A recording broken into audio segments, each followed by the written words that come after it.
Bismillahirrahmanirrahim. Assalamualaikum warahmatullahi wabarakatuh. Perkenalkan, nama saya Nia Istiqomah, NPM 20010710117 dari Prodi Tadris IPS. Tujuan saya membuat video ini untuk memenuhi ulangan tengah semester mata kuliah Tauhid dan Ilmu Kalam dan diampu oleh Bapak Muhammad Badrudin Purnama, MPD. Baik, saya mengambil dua materi. Yang pertama yaitu pemikiran kalam Khawarij dan Murji'ah. Yang pertama, saya akan menjelaskan sejarah kemunculan Khawarij. Setelah wafatnya Nabi Muhammad SAW, terjadi perpecahan di antara kaumnya yang mengklaim setiap golongan merekalah yang berhak untuk menjadi pemimpin. Dan hal ini terjadi hingga masa kekhalifahan Sayyidina Ali bin Thalib, di mana saat itu terjadi gencatan dari Muawiyah dan sampai gubernur Damaskus dan keluarga dekat bagi Sayyidina Utsman bin Affan. Selain itu juga Talhah dan Zubair yang ikut serta tidak mengakui kekhalifahan Sayyidina Ali. Ketidakpengakuan mereka terhadap Ali inilah yang kemudian ditempatkan pertempuran ini di tepatnya di Siffin, sehingga disebut sebagai Perang Siffin. Dalam pertempuran di antara penyebab ini, antara Ali bin Thalib dapat kedekatan tentara Muawiyah, hingga bisa dikatakan kemenangan bagi Ali bin Thalib berada selangkah di depan mata. Namun Ammar bin As, tangan kanan Muawiyah yang terkenal licik ini, membuat tipu daya dengan mengangkat Al-Quran sebagai tanda damai, sehingga pasukan Ali bin Thalib berhenti dan meninggalkan senjata. Sehingga barisan Ali menarik diri dari peperangan itu dan mereka merespon seruan Ammar ibn As. Sayyidina Ali bin Abi Thalib berkata, "Kalian telah melakukan tindakan yang melemahkan kekuatan Islam, mengurangi kekuatan Islam, serta mewariskan kelemahan dan kehinaan bagi Islam. Ketika kalian berhasil dan musuh-musuh kalian yang terkalahkan karena perang itu telah menghantam mereka dan mereka sakit akibat luka-luka, maka mereka mengangkat Al-Quran, menyeru kalian untuk memperhatikan sesuatu yang dapat meredakan atau serangan kalian atas mereka dan menghentikan perang antara kalian dan mereka, serta menimbulkan rasa takut. Itu hanya tipu daya dan trik. Apa yang kalian lakukan, kalian menuruti keinginan mereka dan mengikuti tipu daya mereka. Demi Allah, setelah kalian tak mengikuti pandanganku dan tak memiliki ketapaan hati, atau setelah tak mengikuti komitmenku, aku tak melihat kalian akan memiliki petunjuk." Kemudian ajakan arbitrase itu dijawab oleh sebagian pasukannya yang membangun Abu Musa untuk tahkim. Di dalam hal ini Sayyidina Ali setuju karena sebagai pasukannya berambisi tetap setuju. Sayyidina Ali mengatakan, "Demi Allah, aku tidak setuju melakukan ini dan aku tidak mau kalian juga setuju. Namun demikian kalian tetap saja setuju. Aku pun sudah setuju. Karena telah setuju maka tidak pantas bagiku mencabut setelah setuju. Aku tak layak berubah setelah menerima berita. Aku melawan Allah jika aku melanggar kesepakatan yang dibuat ini. Berarti juga aku telah melanggar kitabnya jika aku membatalkan secara sepihak. Karena itu perangilah siapa saja yang melanggar perintah Allah." Dalam arbitrase itu terjadi kesepakatan antara dua utusan itu. Mereka bersemboyan bahwa tiada hukum tidak berlaku dari Allah, sehingga arbitrase sebagai jalan untuk menyelesaikan persengketaan tentang khalifah dengan Muawiyah ibni Abi Sufyan, dan timbullah klaim mereka yang mengatakan Sayyidina Ali telah menyimpang dari agama, menganggap Sayyidina Ali telah berdosa dan murtad dan wajib untuk dibunuh. Kemudian selain itu mereka menamakan diri mereka dengan orang yang keluar dari rumah lari kepada Allah dan Rasulnya dalam surat An-Nisa ayat 100, dan mereka memandang surat ini sebagai landasan bahwa merekalah yang mengabdikan diri mereka hanya untuk mengabdi pada Allah. Selanjutnya mereka menyebut diri mereka syurah dari kata yasri sesuai dengan ayat 207 surat Al-Baqarah dengan pendapat mereka bahwa mereka menjual diri mereka demi keridhaan Allah. Ada juga nama lain yang diberikan pada mereka yaitu Hurairah dari kata harura. Di tempat inilah mereka sejumlah 1.002.000 orang, pendapat lain 4.000 orang keluar dari barisan Sayyidina Ali dan mengangkat Abdullah bin Wahid ar-Rasyid sebagai imam mereka. Kemudian pokok ajaran Khawarij ada 4, yaitu yang pertama itu pokok ajarannya ada prinsip-prinsip desa tersebut ada 4. Yang pertama, pemilihan khalifah tidak berlaku kecuali dengan demokrasi dan benar yang diikuti oleh seluruh umat Islam dan bukan hanya dipilih oleh satu golongan saja. Yang kedua, dalam kekhalifahan bukan hanya pada mereka bangsa Arab saja atau Quraisy, melainkan ajam atau non-Arab juga punya hak dalam kepemimpinan. Yang ketiga, sekte Najat berkeyakinan bahwa eksistensi seorang imam yaitu yajuz atau boleh adanya, bukan wajib syar'i. Yang keempat, mereka juga sepakat tentang pelaku dosa, tidak ada beda antara dosa kecil atau besar dan juga kesalahan dalam pendapat itu merupakan dosa. Kemudian kelompok-kelompok ajaran pokok dan tokoh-tokoh Khawarij. Yang pertama Al-Muhakimah, yang kedua Al-Azariqah, yang keempat An-Naja'at Al-Azri'ah, yang keempat Al-Baihasi'ah, yang kelima Al-Jaridah, yang keenam Tasa'alibah, yang ketujuh Al-Badiyah. Kemudian sejarah kemunculan Murji'ah. Tindakan pengkafiran terhadap Ali bin Thalib, Tindakan pengkafiran terhadap Ali bin Thalib, Muawiyah bin Abi Sufyan, Amir bin As, Abu Musa al-Asy'ari yang dilakukan oleh kalangan Khawarij mengundang sikap di tengah umat Islam, khususnya para ulama. Munculnya Murji'ah sangat erat kaitannya dengan Khawarij, di mana golongan yang dipimpin oleh Gilan al-Dimashqi mencoba netral. Golongan tidak sepaham dengan Khawarij yang mengkafirkan para sahabat tersebut. Murji'ah kemudian berusaha menyelesaikan dengan sebuah prinsip kawal irsyad, mendahulukan perkara Abu Bakar dan Umar dan menangguhkan urusan selalainya hingga hari kiamat penangguhan. Kemudian pokok ajaran Murji'ah. Pokok ajaran dari golongan ini adalah orang muslim yang melakukan dosa besar tidak boleh memilih dunia, sehingga masuk surga atau neraka tidak bisa ditentukan, karena di akhiratlah belakangan yang menjadi sah. Golongan ini memandang orang yang beriman tidak merusak iman ketika terjadi maksiat, sama halnya dengan ketaatan bagi orang yang kafir. Kemudian kelompok-kelompok ajaran pokok dan tokoh-tokohnya Murji'ah. Yang pertama Al-Yunusiyah, yang kedua Al-Ubaidiyah, yang ketiga Al-Ghasaniyah, yang keempat As-Saubadiyah, yang kelima At-Tuminiyah, yang keenam As-Salihiyah. Itu tadi materi yang pertama tentang pemikiran kalam Khawarij dan Murji'ah. Saya akan memberikan satu pertanyaan untuk diri saya sendiri juga, karena yang jawab juga saya. Jelaskan apa sih peristiwa yang melatar belakangi aliran Khawarij? Baik, saya akan jawab. Kita jawab sama-sama. Khawarij adalah sekte yang terbentuk di periode awal setelah wafatnya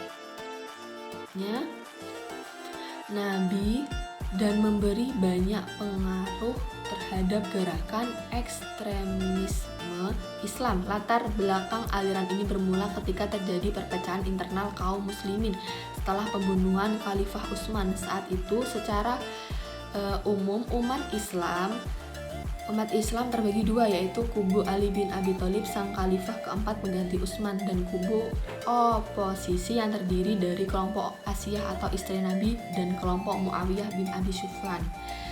Kelompok Asiyah sempat bentrok dengan pemerintahan Khalifah Ali dengan Perang Jamal yang berakhir dengan kemenangan pihak Ali. Selanjutnya kubu Muawiyah menjadi penantang berikutnya di perang saudara yang dikenal dengan nama Perang Siffin.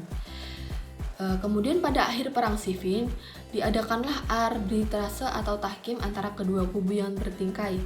Hasil akhir arbitrase ini memenangkan pihak Muawiyah sehingga diangkatlah Muawiyah sebagai khalifah selanjutnya. Ali sendiri tampaknya enggan mempertahankan status sebagai khalifah setelah arbitrase. Inilah yang membuat banyak orang dari kubunya kecewa sehingga memisahkan diri dari kelompok Ali dan mulai memeranginya. Sebagian besar penulis Tarik Islam mendefinisikan Khawarij sebagai kelompok yang keluar dari barisan pendukung Ali setelah terjadinya tahkim. Kemudian kelompok Khawarij tak segan menganggap Muawiyah sebagai orang kafir dengan alasan telah menentang khalifah yang sah. Di saat yang sama mereka juga mengkafirkan Ali lantaran sepupu Nabi itu menerima hasil arbitrase. Dengan demikian semua golongan yang ada dianggap kafir kecuali dari mereka sendiri. Begitulah tadi jawabannya yang melatar belakangi aliran Khawarij, peristiwa aliran Khawarij. Baik, saya akan menjelaskan materi yang kedua. Yang bertemakan yaitu pemikiran kalam Syiah. Pengertian kalam Syiah.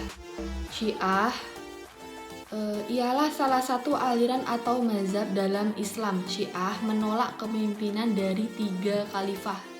Sunni pertama, seperti juga Sunni menolak imam dari imam Syiah. Bentuk tunggal dari Syiah adalah Syi, menunjuk kepada pengikut dari Ahlul Bait dan Imam Ali. Sekitar 90% umat muslim sedunia merupakan kaum Sunni dan 10% menganut aliran Syiah.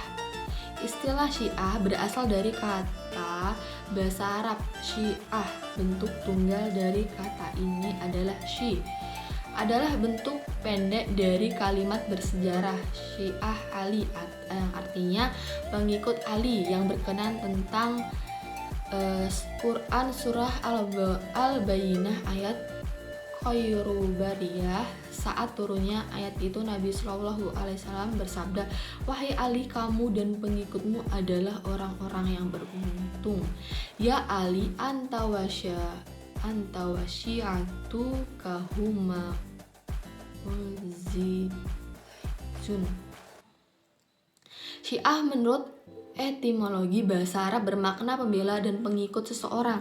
Selain itu juga bermakna setiap kaum yang berkumpul di atas suatu perkara. Adapun menurut terminologi Syiah bermakna mereka yang menyatakan bahwa Ali bin Abi Thalib sangat utama di antara para sahabat dan lebih berhak untuk memegang tampuk kepemimpinan kaum muslimin. Demikian pula anak cucunya sepeninggal beliau. Syiah dalam sejarahnya mengalami beberapa pergeseran seiring dengan bergulirnya waktu. Syiah mengalami perpecahan sebagaimana Sunni juga mengalami perpecahan mazhab. Kemudian sejarah munculnya Syiah. Mengenai kemunculan Syiah dalam sejarah terdapat perbedaan di kalangan ahli. Menurut Abu Zahra, Syiah mulai muncul pada masa akhir pemerintahan Utsman bin Affan, kemudian tumbuh dan berkembang pada masa pemerintahan Ali bin Thalib. Adapun menurut Watt, Syiah baru benar-benar muncul ketika berlangsung peperangan antara Ali dan Muawiyah yang dikenal dengan Perang Siffin. Dalam peperangan ini sebagai respon atas penerimaan Ali terhadap arbitrase yang ditawarkan Muawiyah, pasukan Ali diceritakan terpecah menjadi 2. Satu kelompok mendukung sikap Ali Syiah dan kelompok menolak sikap Ali Khawarij. Kemudian pokok-pokok ajaran Syiah. Yang pertama at-tauhid, al-adil, al-nubawah, al-imamah, al-ma'ad. Kemudian perkembangan Syiah. Semua sekte dalam Syiah sepakat bahwa imam yang pertama adalah Ali bin Abi Thalib, kemudian Hasan bin Ali, lalu Husain bin Ali. Namun setelah itu muncul perselisihan mengenai siapa pengganti Imam Husain bin Ali. Dalam hal ini muncul dua pendapat. Pendapat kelompok pertama yaitu imam beralih kepada Ali bin Husain, putra Husain bin Ali, sedangkan kelompok lainnya meyakini bahwa imamah beralih kepada Muhammad bin Hanifiyah, putra Ali bin Abi Thalib dari istri bukan Fatimah. Kemudian akibat perbedaan antara kedua kelompok ini maka muncul beberapa sekte dalam Syiah. Para penulis klasik berselisih tajam mengenai pembagian sekte dalam Syiah ini.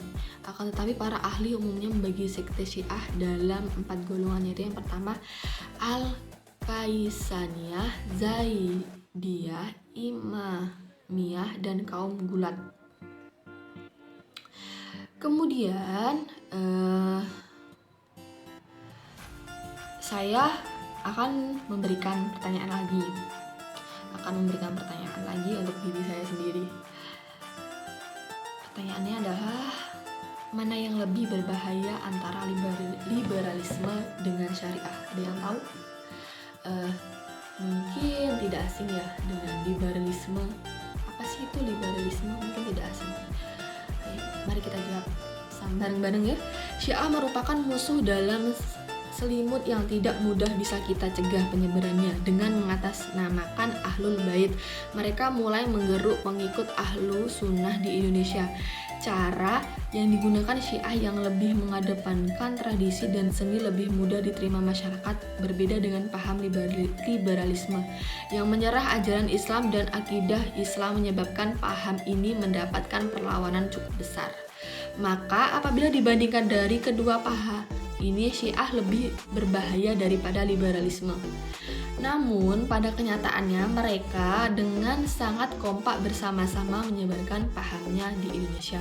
Dua-duanya sama berbahayanya karena liberalisme sendiri memiliki paham tentang anti ajaran agama.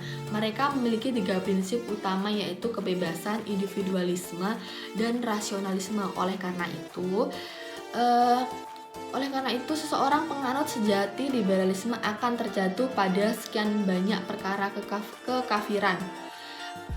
Lalu mereka akan menghalalkan apa saja yang menurut mereka dan apa yang mereka lihat bahwa entah itu hukumnya halal atau haram, mereka membolehkan saja siapapun untuk berkeyakinan apapun, beragama apapun, dan semuanya dianggap sah berdasarkan asas kebebasan yang mereka anut. Kemudian menurut mereka hal itu adalah hak asasi masing-masing, hak individual. Dalam keyakinan liberal, secara rasional seseorang boleh memandang agama tertentu sebagai agama yang saat ini pantas baginya, sebagaimana dibenarkan juga pada waktu lain. Liberalis memandang agama lain yang lebih pantas baginya dan ia pun berpindah kepadanya, sebab kebenaran adalah sesuatu yang relatif menurut mereka. Lebih parah lagi ketika mereka mengatakan bahwa semua agama sama. Parah bukan? Sangat berbahaya dan kejam ya mungkin. Lalu semua agama itu dikatakan sama atau pluralisme. Sedangkan sekarang juga sudah ada jaringan Islam liberal yang berkembang. Kemudian sedangkan Syiah sendiri seperti yang kita ketahui, mereka merupakan muslim juga yang tahu akan agama Islam, tapi mereka berusaha menyesatkan umat dan melenceng dari pokok-pokok kaidah Islam. Begitu tadi jawaban yang lebih bahaya mana sih, liberalisme dengan Syiah? Ternyata dua-duanya itu sama-sama berbahaya ya. Yang satu yang satu bersifat bebas, yang satu mungkin menganut, seperti itu tadi kayaknya. Baik, itu tadi 2 materi yang saya jelaskan. Mohon maaf jika perkataannya yang kurang tepat ataupun ada salah kata. Saya ucapkan mohon maaf dan terima kasih. Semoga materi ini bermanfaat buat kita semua. Saya ucapkan terima kasih dan wassalamualaikum warahmatullahi wabarakatuh. Dadah.